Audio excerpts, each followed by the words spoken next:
Eu me casei em 2019. Até aqui são 6 anos de matrimônio. Não é muito, mas nesses 6 anos eu sempre fui meditando e amadurecendo a ideia de como ter um lar em paz. E são essas ideias que eu meditei e cheguei em algumas conclusões que eu quero compartilhar aqui hoje nesse vídeo. Até aqui nesses 6 anos a gente teve certas dificuldades, certos problemas que poderiam ter nos feito desanimar, desistir, mudar a rota, desistir dos nossos propósitos, das promessas que a gente fez no altar. Poderia ter me revoltado e dito, é uma cruz muito pesada, isso tudo é lamentável, é mentiroso. Mas graças a Deus não foi isso que aconteceu. Eu atribuo essa minha jornada não às minhas próprias forças, mas à ação do Espírito Santo. A oração foi sempre o meu pilar em todas as circunstâncias.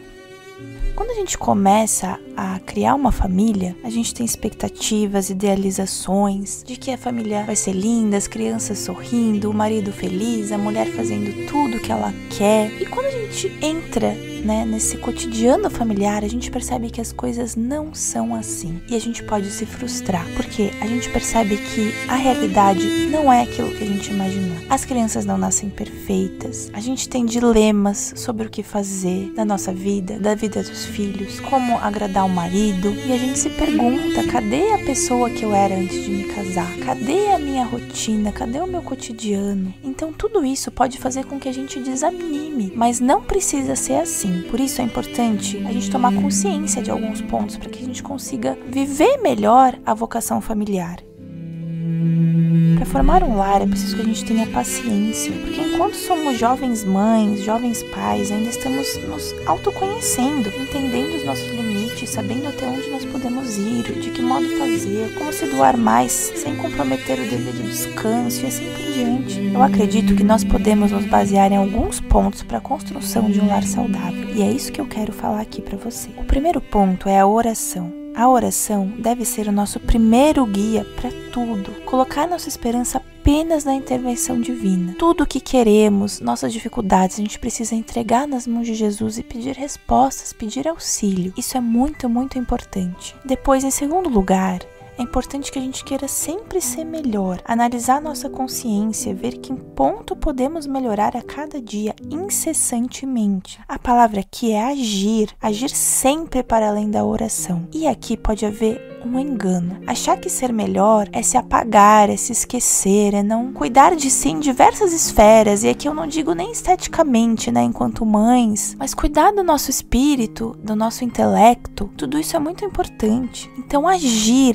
para que a gente encontre uma circunstância que seja favorável para nos desenvolvermos, para cuidar de nós, para cuidarmos dos outros. O terceiro pilar é o estudo, porque é pelo estudo que nós edificamos o nosso espírito. Nós devemos ter curiosidade, devemos querer sempre se aprofundar nos assuntos importantes para nós e para nossa vida no lar. Edificarmos a nós mesmos enquanto pais é edificar também o nosso lar. Devemos ter curiosidade e querer nos aprofundar nas coisas, com disciplina. O quarto pilar, eu diria que é o tempo para si. E aqui pode parecer uma coisa de vaidade, mas não é vaidade. Porque não significa um tempo ocioso ou um tempo no salão de beleza, mas é um tempo que a gente vai poder meditar, respirar, sair da rotina, fazer oração, encontrar boas pessoas. Então, eu vejo como prioridade encontrar esse tempo para si. O pai e a mãe, esse tempo de respiro, de alívio na rotina, em que se façam coisas que edifiquem o espírito. Seja estudo, seja oração, seja encontrar boas pessoas. Então a prioridade é procurar formas de auxílio na rotina cotidiana. De alguma forma. Pode ser dentro do nosso círculo social, pode ser com o apoio de uma boa escola, pode ser com o apoio de uma atividade extracurricular, pode ser uma tia que quer olhar as crianças por uma horinha, pode ser uma babá de confiança, pode ser, enfim, o próprio apoio do cônjuge, mas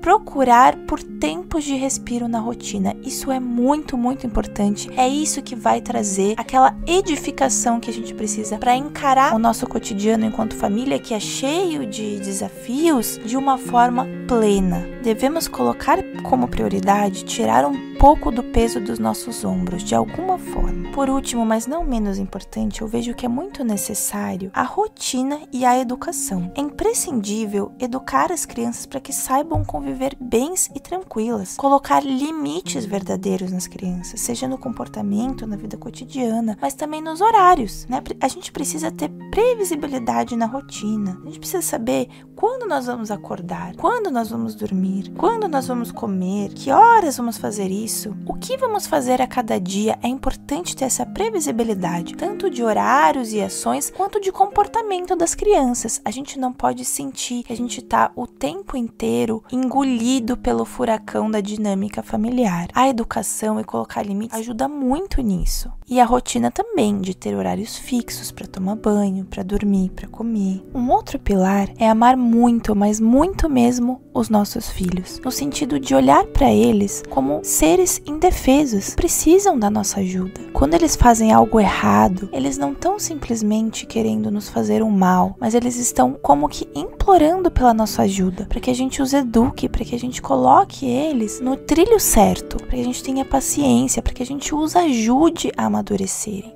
Ver nossos filhos como seres inocentes que precisam muito de nós. Bom, eu não me considero alguém que sabe tudo sobre esse assunto. Como eu disse, eu tô apenas começando, meditando sobre isso e tentando encontrar respostas. Mas de qualquer forma, eu quero que com essas palavras eu possa tocar o coração de quem está me ouvindo de alguma forma. Um beijo pra você e até a próxima.